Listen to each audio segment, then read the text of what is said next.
हाथी और बकरी की कहानी। Elephant and goat story in Hindi. दोस्तों, एक जंगल में एक हाथी और एक बकरी रहते थे।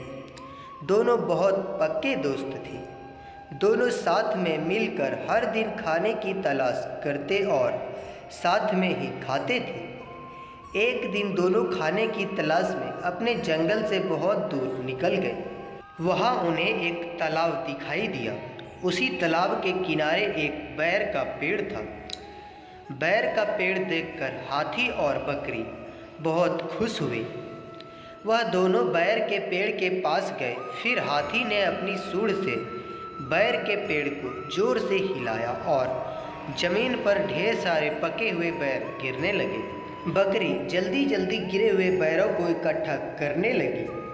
संयोगवश उसी बैर के पेड़ पर एक चिड़िया का घोंसला भी था, जिसमें चिड़िया का एक बच्चा सो रहा था और चिड़िया दाने की खोज में कहीं गई हुई थी। बैर का पेड़ जोर से हिलाने के कारण चिड़िया का बच्चा घोंसला से बाहर तालाब में गिर पड़ा और डूबने लगा। चिड़िया के बच्चे को डूबता हुआ देखकर उसे बचाने के लिए बकरी तालाब में कूद गई, लेकिन बकरी को तैरना नहीं आता था। इस वजह से वह भी तालाब में डूबने लगी। बकरी को डूबता हुआ देखकर हाथी भी तालाब में कूद गया और उसने चिड़िया के बच्चे को और बकरी दोनों को डूबने से बचा लिया।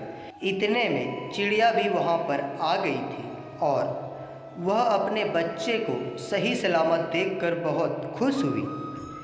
उसने हाथी और बकरी को इसी तालाब और बैर के पेड़ के पास रहने के लिए कहा।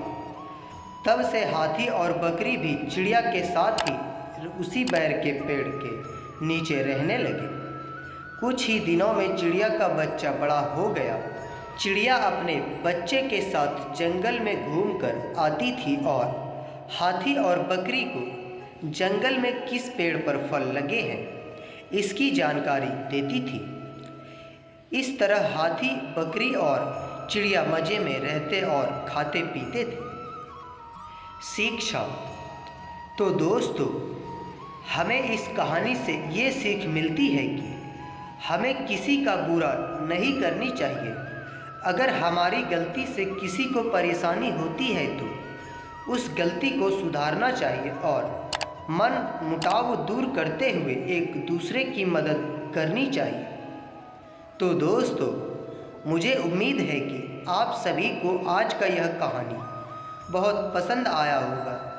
यदि पसंद आया हो तो कृपया आप इस कहानी को सबके साथ शेयर ज़रूर करें। धन्यवाद। मिलते हैं अगले वीडियो में।